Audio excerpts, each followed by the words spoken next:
Hey everyone, and welcome back to another iZOMBIE recap here on the channel. This will be episode 6 of the final season, titled The SCRATCHMAKER. This episode is going to be dealing with the fallout from the article about Blaine and Peyton that came out in last week's episode. Let's go ahead and get right into it. The episode begins at the scratching post where a wedding's going on and a professional matchmaker is talking to Donnie about finding someone for him. It was a really odd little scene in which she was asking him if he were into guys or girls, and he drops a glass and she assumes he's into women. I really thought this scene was going to reveal he was gay or something, but it never really went there. It was just a really little odd scene. From there we see the matchmaker on the slab at the morgue. Liv and Ravi are talking about how Blaine is in jail for his alleged crimes, and then in a voiceover we hear Blaine say that this is his story, not Liv's. Should be an interesting twist of an episode. After the credits we see Blaine in custody, and his lawyer, another Veronica Mars alum, shows up to talk to him. Blaine needs him to deliver a message that simply reads 365 degrees. Back at the scratching post, Major's questioning Donnie when Mr. Boss from a previous season shows up. Major thought he was dead, but it turns out he was just in hiding. He wants to cut Blaine out of the brain trade and have the business just be him and Donnie. Clive and Liv arrive at the bar and ask Donnie about the matchmaker's death.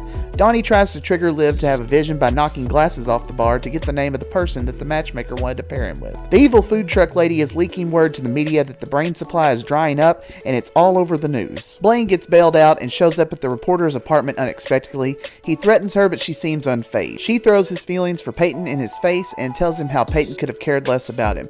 This angers Blaine, and he goes to attack the reporter, but she pulls a gun on him and stops him in his tracks. Later, Blaine shows up at the scratching post and is enraged to find out that his 4 remaining cures were tossed out the window by one of the guys who works there. He stabs the guy in the head and tells Donnie this is all his fault. Mr. Boss and Donnie have another meeting, and Donnie agrees to go all in on the plan to overthrow Blaine. In an interview at Renegade's hideout, Liv's matchmaker brain takes over, and she's asking the lady being interviewed all about her love life. Now, nobody knows that this lady has been placed there by the creepy man who's blackmailing the teacher guy. Back at the reporter's apartment, she comes home to find Mr. Boss there, who turns out to be her uncle, and he thanks her for the article that got Blaine out of the way. Major pays evil food truck lady a visit, and it turns out that one of the Fillmore Graves men is her son, though she cut all ties with them when he turned zombie. He tells Major not to underestimate his mother and her hate of zombies. Clive and Liv return to the scratching post, and we see Liv have a vision, but we only see this from the other people's perspective. It was kind of an interesting way to see it.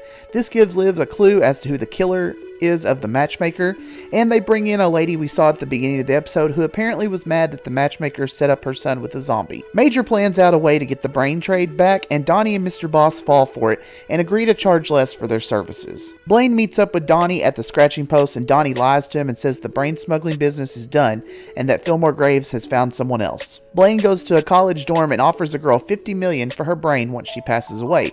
She's one of the people who holds the cure inside her. He brings her to the client of his who wants to buy her brain, and honestly I was a little unsure if this meant the girl was going to be killed at this moment or what, but the episode ends there and we don't see what happens. So all in all, it was a very different episode, but an interesting change, and I'm curious what the eventual end game for this series is going to be. I'll end this video here. Be sure and give it a like if you enjoyed it, and I'll see you back next week for another recap. Thanks for watching.